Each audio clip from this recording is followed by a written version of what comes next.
I had a beautiful baby. She weighed over 10 pounds when she was born. She was the chubbiest, most gorgeous, dark-haired baby I had ever seen. And she was mine, and I couldn't believe it. She was only born a few minutes when I found myself saying to the doctor, "Isn't she just gorgeous?" And I waited for him to say, "Yes, she's gorgeous."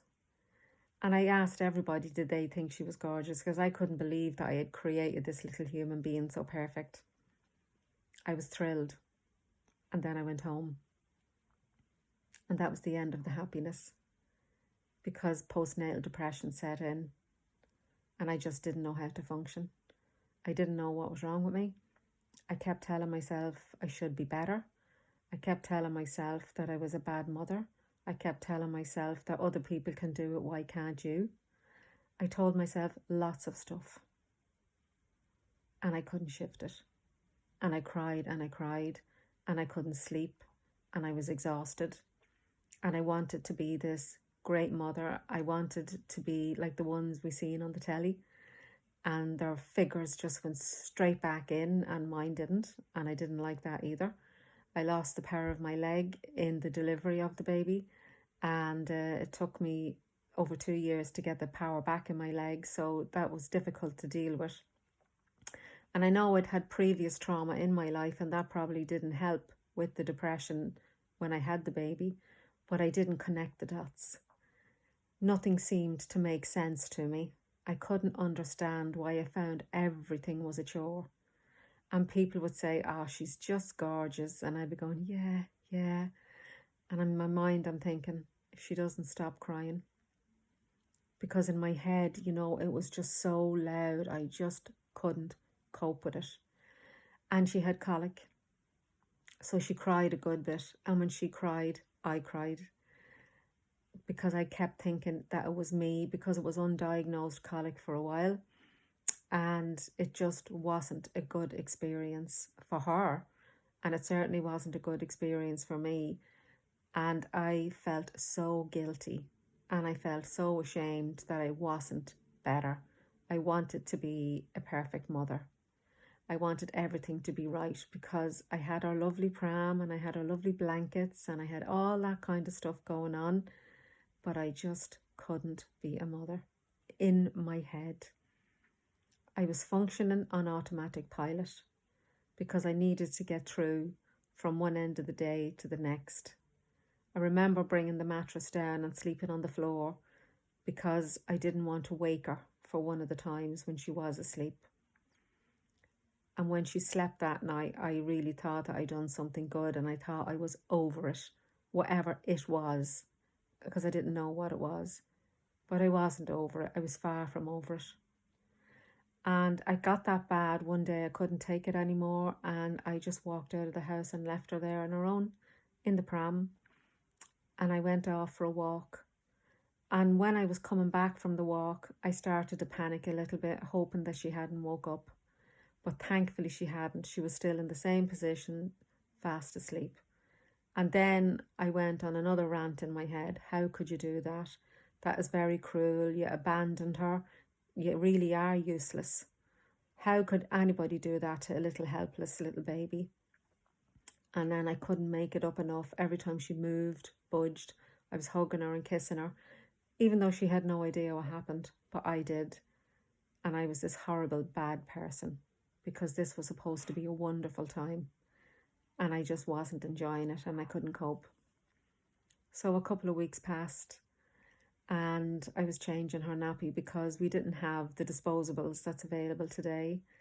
And she was getting her nappy changed, so I was putting the pin in, and that was fine, put the nappy on. But that day in particular, well, in the few hours between a nappy change, she was screaming. And it was horrendous, piercing cry, and I couldn't figure out what was wrong with her. Tried to wind her, tried to give her medicine for her colic, nothing. But it wasn't even that kind of a cry, it was different. So I then decided I would change her nappy. And then I discovered what I did. When I was putting her nappy on, I put the pin in one end of her belly and out the other side into the nappy, to keep it together. and the child was screaming in pain, and I had no idea I did that. No idea, and that's what drove me to go and get help. That was my rock bottom. So I went and I got help, and they gave me medication, and I took it, and it did start to help. But I couldn't shake being ashamed of being on medicine, because this was a natural thing to have a baby, and why did I need medication to just be a mum? I couldn't get past all that. The voices were still going around in my head, all the stuff. Couldn't sleep, not having a shower, all the things that are typical of depression was happening to me. And I ended up going for help, for counselling, and it started to help. With that and the medication, it started to help, and I slowly started to get better. And my reason for doing this video today is because I suppose really COVID brought it back to me, and how hard it is for girls having babies today, and they're on their own, and the lockdown and all that, you know. And I know postnatal happens without lockdown, but you feel locked down inside yourself because your emotions are just buried, and there's nothing but this stuff going on in your head, all around, and the littlest thing you just cannot cope with.